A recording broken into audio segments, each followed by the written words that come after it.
Як-42 – один из последних пассажирских самолетов, созданных в СССР.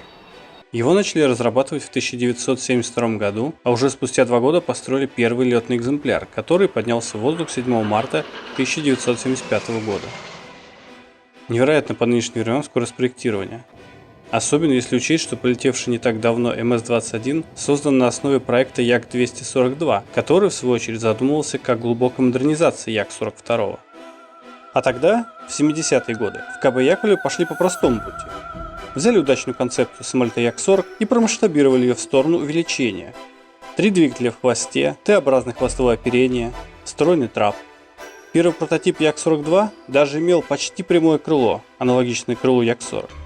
Однако, такой контур крыла был признан неудачным, и в серию самолет пошел уже со стреловидным крылом. Як-42 создавался для замены уже даже на тот момент устаревших Ту-134, но полноценной замены им так и не стал. Унесшая 132 жизни катастрофа 1982 года под Наровлей была вызвана конструктивными недоработками самолета. Для их устранения эксплуатацию Як-42 пришлось приостановить на 2 года. В 1988 году появилась модификация с увеличенной дальностью полета Як-42D. Ее серийное производство на Саратовском авиазаводе продолжалось вплоть до 2003 года. Но даже несмотря на это, Як-42 в итоге было выпущено в разы меньше, чем Ту-134. 42-е Яки все еще продолжают эксплуатироваться в 3 российских авиакомпаниях. Летают они в различных ведомствах. Но сегодня речь пойдет не о них, а о судьбе одной из первых опытных машин. Вернемся в самое начало. Первый прототип Як-42, тот, который с прямым крылом, был признан неудачным и до наших дней не дожил. Его распилили в 1990 году. Со вторым прототипом вышла детективная история. В мае 1977 года он отправился на авиасалон в Ле-Бурже, но потерпел аварию при посадке на дозаправку во Львове. Фюзеляж развалился на части и загорелся, но обошлось без жертв. Пожарные долго собирали по всему взлетному полю сувениры и подарки, которыми под завязку был набит самолет. А на авиасалон срочно подготовили третий прототип. В условиях строжайшей секретности ему изменили бортовой номер. Этот самолет сохранился. Он и сейчас гордо несет на борту выставочный номер 343, как напоминание о тех событиях.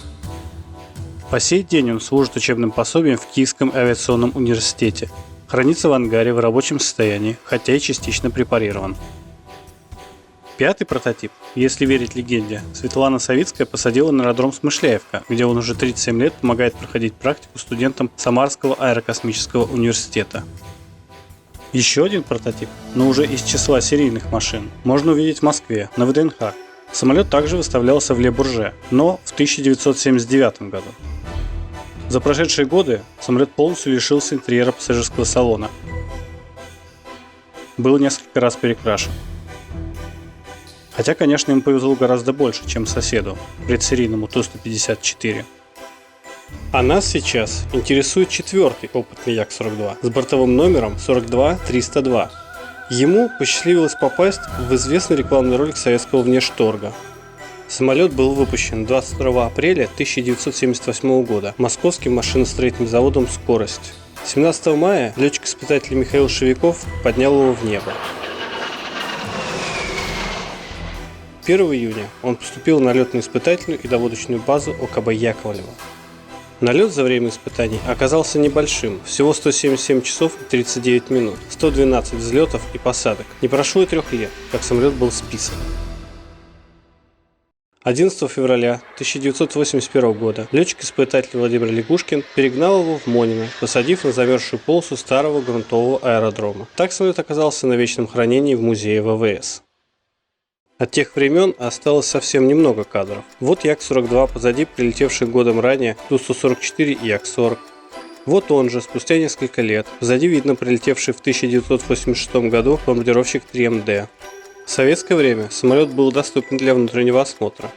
После глобальной музейной перестановки 1989 года Як-42 занял свое нынешнее место в секторе пассажирской авиации между Як-40 и Ту-124. А дальше все пошло по знакомому до боли сценарию. Распад страны, снятие музея с довольствия, мародерство и забвение.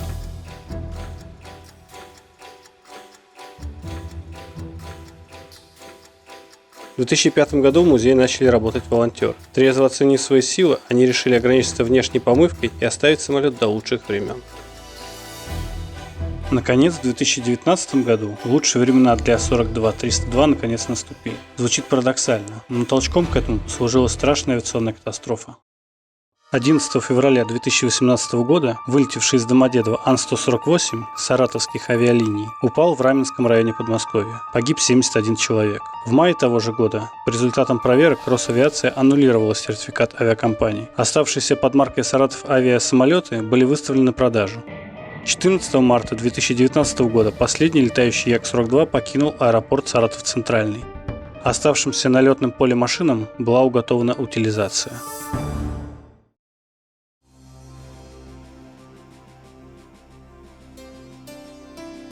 Однако, благодаря неравнодушным любителям авиации, в частности Илье Лаушкин, а также доброй воле руководства саратовских авиалиний в лице Игоря Натыкана и Анны Озерской, монинским волонтерам удалось добыть наиболее остро необходимые запчасти с подготовленных к утилизации бортов. В Монино был доставлен комплект иллюминаторов, центральная панель приборной доски и огромное количество мелких деталей. Суммарный вес посылки превысил 100 кг. Вкупе с тем, что было накоплено волонтерами за предыдущие годы, это позволило приступить к восстановлению экспоната.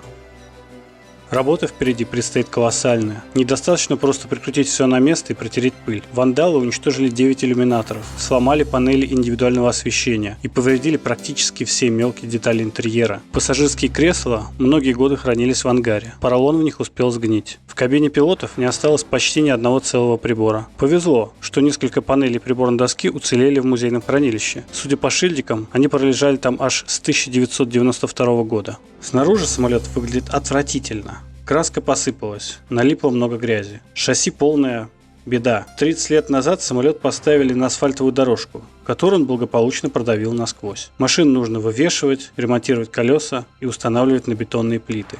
На данный момент волонтеры уже проделали огромную работу по приведению Як-42 в порядок. Сотрудники музея тем временем выкосили вокруг траву, срезали кусты. Совсем немного оказалось нужно, чтобы этот уголок музея перестал выглядеть заброшенным кладбищем самолетов. Подробнее о том, что сделано на данный момент, я расскажу в следующих видео. Мы только в начале пути. Впереди большая работа. Мы очень надеемся, что уже 9 мая 2020 года любой желающий сможет попасть внутрь восстановленного Як-42. Впервые, спустя почти 30 лет. Подписывайтесь на странички волонтерского отряда Монинского музея в социальных сетях. Заходите на наш сайт. Там будут появляться новости о восстановлении Як-42. Все нужные ссылки вы найдете в описании под видео. До новых встреч!